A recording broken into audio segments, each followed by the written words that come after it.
मृत्यु के कितने समय बाद अगला जन्म होता है। मृत्यु होने के बाद और दूसरा जन्म लेने तक आत्मा को कई पड़ावों से होकर गुजरना पड़ता है। इस दौरान रोती बिलखती आत्मा को न सिर्फ दोबारा अपने परिजनों के बीच जाना पड़ता है, बल्कि अगर उसने पाप किए होते हैं तो कई तरह की यातनाएं झेलने के बाद ही उसे दूसरा शरीर मिलता है। मृत्यु होने के बाद जीवात्मा शरीर से अलग हो जाती है। वो रोते परिजनों से बात करने की नाकाम कोशिश करती है, लेकिन वहां मौजूद कोई भी शख्स ना तो उसे देख पाता है और ना सुन सकता है। इसके बाद दो यमदूत जीवात्मा को अपने साथ नरक की ओर ले जाते हैं।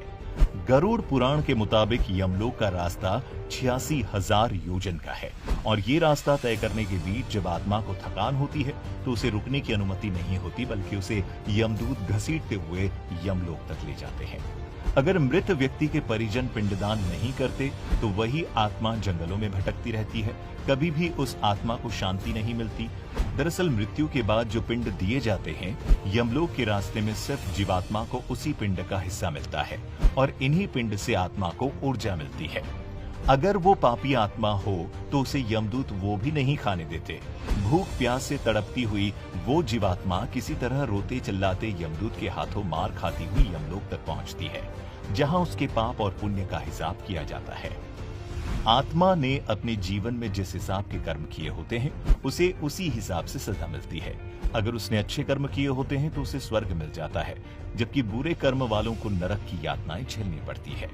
यमराज के दरबार में श्रवण और श्रवणी नाम के स्त्री पुरुष भी रहते हैं, जो जीवात्मा के कर्मों का लेखा जोखा यमराज को बताते हैं और फिर उन्हें पापों की सजा या पुण्य का फल मिलता है। जब आत्मा के पाप पुण्य का फैसला हो जाता है तो धर्मराज नरक दूतों को आत्मा को दंड देने का आदेश देते हैं। फिर क्या, यमदूत आत्मा को पाश से बांधकर नरक की ओर ले जाते हैं। आत्मा को अग्नि के समान प्रभाव वाले 5 योजन तक फैले विशाल वृक्ष पर उल्टा लटका दिया जाता है और फिर जंजीरों से बांधकर लाठियों और भालों से उसकी पिटाई की जाती है। इतनी मार से आत्मा पेड़ से नीचे गिर जाती है, जिसके बाद उसे नीचे खड़े कुत्ते काटने लगते हैं और कुछ दुराचारी आत्माओं के मुंह में यमदूत धूल भर देते हैं, जबकि कुछ आत्माओं को नीचे गिरने के बाद भी मारा जाता है। कुछ आत्माओं को जमीन में आधा गाड़ कर उनके सिर को बाणों से भेद दिया जाता है, जबकि कुछ दुष्ट आत्माओं को जलती कड़ाई में डाल दिया जाता है। गरुड़ पुराण के अनुसार नरक का ये दृश्य भयभीत कर देने वाला है, जहां हमेशा ही चीख पुकार मची रहती है और पापी आत्माएं हमेशा अपने पापों के लिए क्षमा मांगती रहती है। श्री हरि पक्षी राज गरुड़ को बताते हैं कि नरक भी एक नहीं बल्कि 84 लाख हैं, जिनमें से अत्यंत भयंकर नरकों की संख्या 21 है। तामिस्र, लोहशंखु, महारौरव, शाल्मली, कालसूत्रक और काकोल उन्हीं 21 अत्याधिक भयानक नरकों में से एक है, जहां सबसे दुष्ट आत्माओं को दंड दिया जाता है।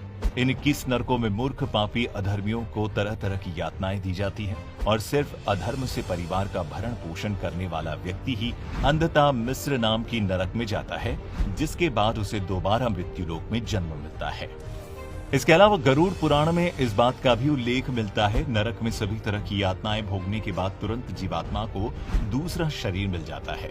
अब शरीर इंसान का होगा या फिर किसी और जीव का, वो भी उसके पिछले जन्म के कर्मों पर ही निर्भर करता है।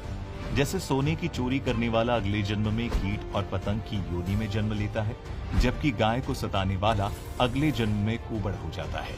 पुराणों के मुताबिक मरने के 3 दिन में व्यक्ति नरक की यातनाएं भोग लेता है, जिसके बाद उसे दूसरा शरीर मिल जाता है और इसलिए मृत्यु के तीसरे दिन को तीजा के रूप में मनाया जाता है।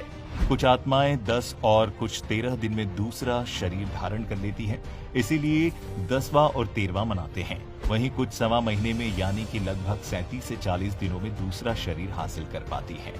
वहीं अगर किसी की मृत्यु आत्महत्या, दुर्घटना या किसी के द्वारा मारे जाने से होती है तो आत्मा अकाल मृत्यु होने से प्रेत या फिर पीतर योनि में चली जाती है। दरअसल अकाल मृत्यु होने की वजह से कई जीवात्माओं की इच्छाएं अधूरी रह जाती है, जिस कारण वो इस संसार से दूर नहीं जा पाती और ना चाहते हुए भी प्रेत या फिर पीतर योनि में प्रवेश कर जाती है। गरुड़ पुराण के मुताबिक जिस व्यक्ति की मृत्यु किसी दुर्घटना या फिर आत्महत्या से होती है, उसकी जीवात्मा इस धरती पर तब तक भटकती रहती है जब तक उसकी कोई अधूरी इच्छा पूरी ना हो जाए या फिर उसके परिजनों द्वारा उसका तर्पण या श्राद्ध ना कर दिया जाए। वैसे हर आत्मा को दूसरा जन्म मिले ये भी जरूरी नहीं है, क्योंकि अच्छे कर्म करने वाली आत्माओं को यमलोक की यात्रा नहीं करनी पड़ती। ऐसी सज्जन आत्माओं की आत्माएं सीधा विष्णु लोक चली जाती हैं और इस तरह ये आत्माएं जीवन और मरण के चक्र से आजाद हो जाती हैं।